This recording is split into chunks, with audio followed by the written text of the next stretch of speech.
Have you ever noticed how people talk about love as if real love should have no limits at all? As if the purest love is the kind that stays no matter what, forgives no matter what, tolerates no matter what, and keeps giving, no matter how badly it is treated. A lot of people were taught that. Some were taught it in church, some were taught it through movies, some were taught it by family, some learned it through pain.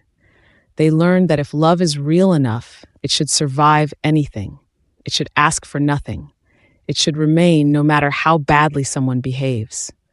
But I do not think that is true in romantic relationships. I think unconditional love belongs most naturally in one place, and that is in the love a parent has for a child. And even there, it does not mean the absence of boundaries. It does not mean the child owes the parent the same kind of love in return. It does not mean the parent approves of every behavior. It means the love is meant to stay rooted, even when the child is struggling, difficult, immature, confused, or failing. It means the parent does not withdraw love because the child is inconvenient, imperfect, or not meeting emotional expectations. That is what makes it different. A child is not supposed to earn their right to be loved. A child is not supposed to perform for safety. A child is not supposed to become charming enough, useful enough, grateful enough, or successful enough to deserve warmth. Parental love, at its healthiest, says, I am here. I will guide you. I will correct you. I will protect you. I will not stop loving you because you are hard to love today. That kind of love makes sense in a parent-child relationship because the relationship is not equal. The parent is the caretaker. The parent has the greater responsibility. The child is still forming. The child is dependent. The child is learning what love even is. But a romantic relationship is not supposed to work like that. A romantic relationship is not parent and child. It is not caretaker and dependent. It is not one person existing to absorb all harm, excuse all betrayal, and continue loving with no conditions at all. Romantic love is adult love, and adult love should be conditional, not shallow, not cold, not selfish, not disposable, conditional. That word makes some people uncomfortable, but I think it should. It forces honesty. It forces us to admit that love between adults is not meant to survive in any form under any treatment. It is not meant to excuse lying, cruelty, contempt, abuse, repeated betrayal, or total neglect. Romantic love is not supposed to mean, I will love you no matter how you treat me. It is supposed to mean, I will love you deeply, but this relationship depends on how we care for each other. That is not a lesser love. That is a healthier love. That is a more honest love. Because romantic love is not only felt, it is built, it is earned, it is nurtured, it is maintained.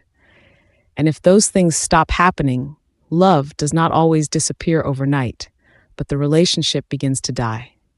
I think one of the biggest problems in how we talk about love is that many people are secretly looking for a parent in a partner. Not consciously, maybe, not in a way they would say out loud, but emotionally, yes. They want someone who will never leave, never challenge them, never require growth, never grow weary, never draw a line, never say enough, never expect maturity, never say your behavior is hurting me and I will not continue like this. They want to be loved in a way that asks nothing of them, and that longing often comes from pain. It can come from not being loved well as a child. It can come from abandonment. It can come from emotional hunger. It can come from trauma. It can come from growing up feeling like love was unstable, conditional in the wrong ways, or always tied to performance. So then in adulthood, the fantasy becomes this. Someday someone will love me so completely that I will never have to fear loss, never have to prove anything, never have to change, never have to face consequences, and never have to question whether I am enough. That fantasy is understandable, but it is dangerous. Because when you bring that expectation into romance, you stop looking for a real partner and start looking for emotional rescue. And those are not the same thing. Real romantic love does not say, I will stay no matter what you become.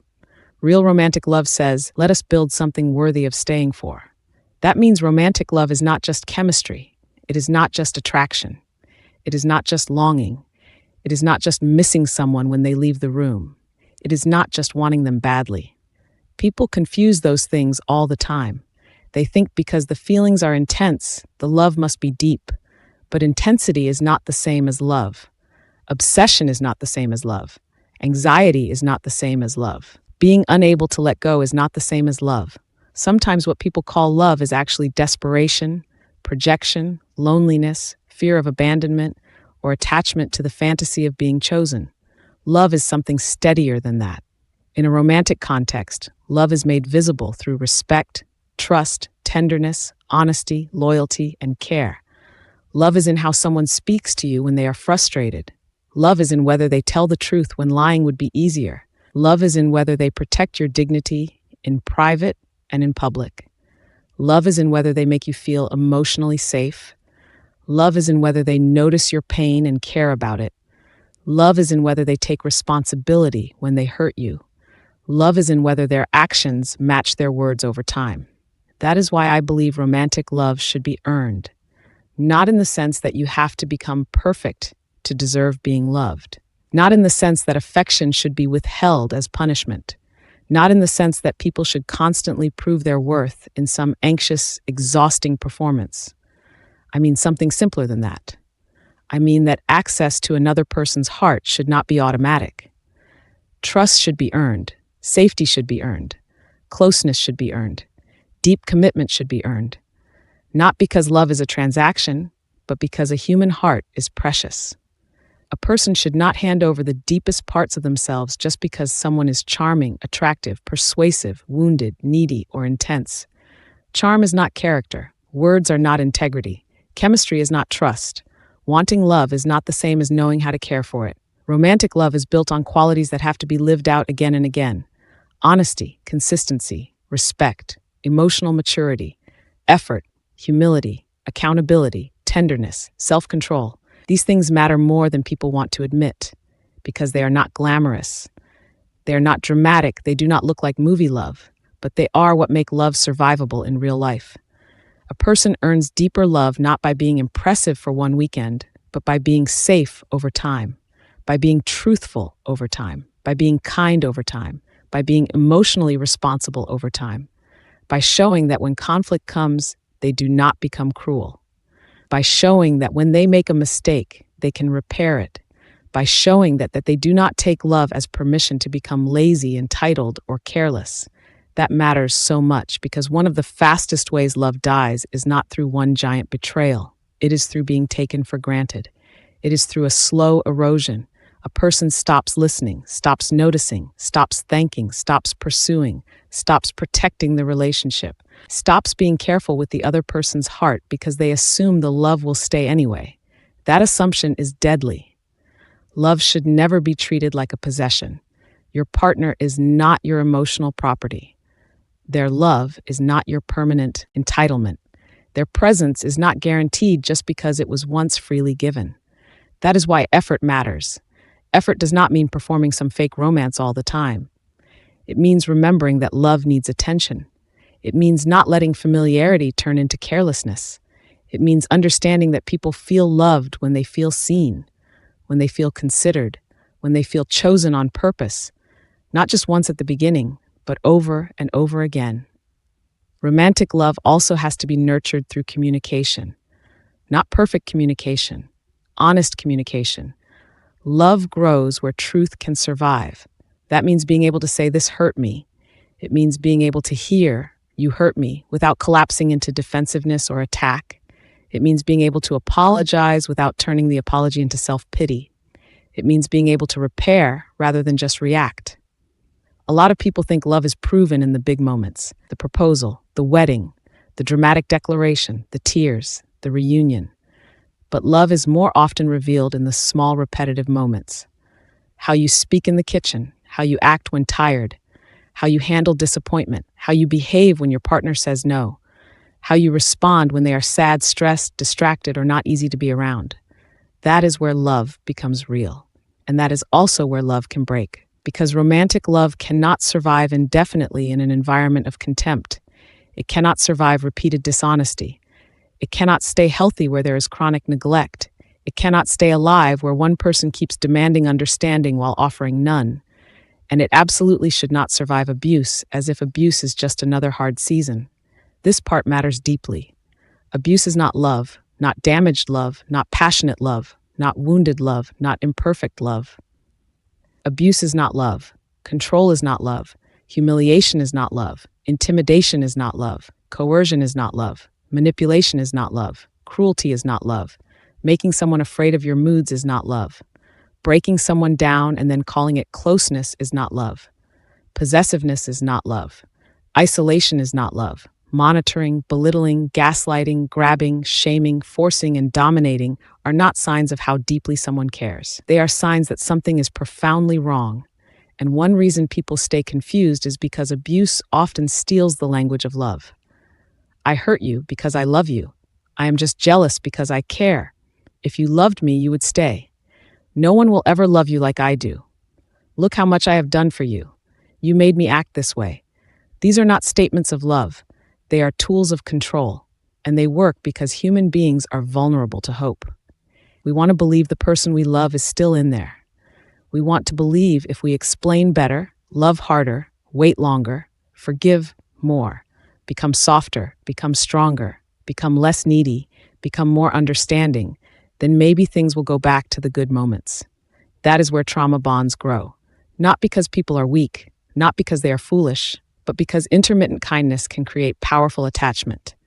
A person hurts you, then comforts you, breaks you down, then acts tender, terrifies you, then apologizes, withdraws love, then gives just enough warmth to make you hope again. And the nervous system can get trapped in that cycle. The relief feels like love, the return feels like proof, the intensity feels meaningful, but pain is not proof of depth. Chaos is not proof of passion. Suffering is not proof that a bond is special. Sometimes it is proof that it is unsafe. That is why it matters to say clearly that romantic love should have conditions: safety, respect, truthfulness, reciprocity, care, accountability.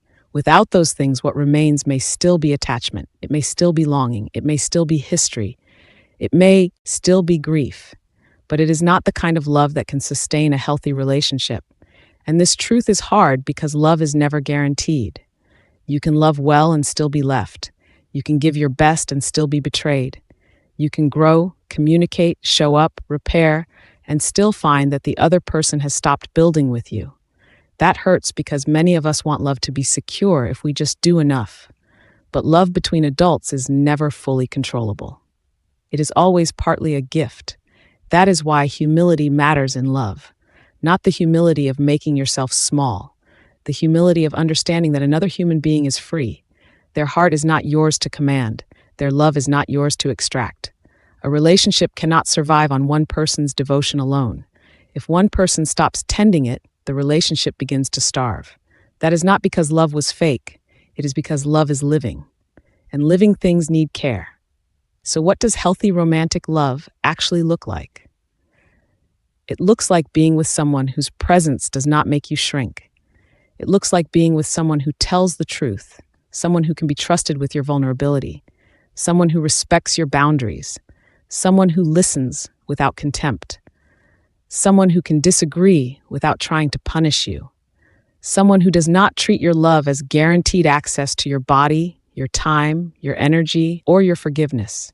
It looks like mutual effort, mutual warmth, mutual protection, mutual repair. It looks like two adults choosing each other again and again, not because they are trapped, not because one is parenting the other, not because one is begging to be enough, but because both understand that love is precious and must be handled with care. And maybe that sounds less romantic than unconditional love, but I think it is more romantic because there is something profound about being loved by someone who does not have to love you blindly, someone who sees you clearly and still chooses to invest, someone who values the bond enough to protect it, someone who understands that love is not self-sustaining, someone who does not say, "You have my love no matter how I behave," but instead says, "I want to be the kind of person who can keep receiving and giving love well." That kind of love has weight. It has honesty. It has dignity. It has intention.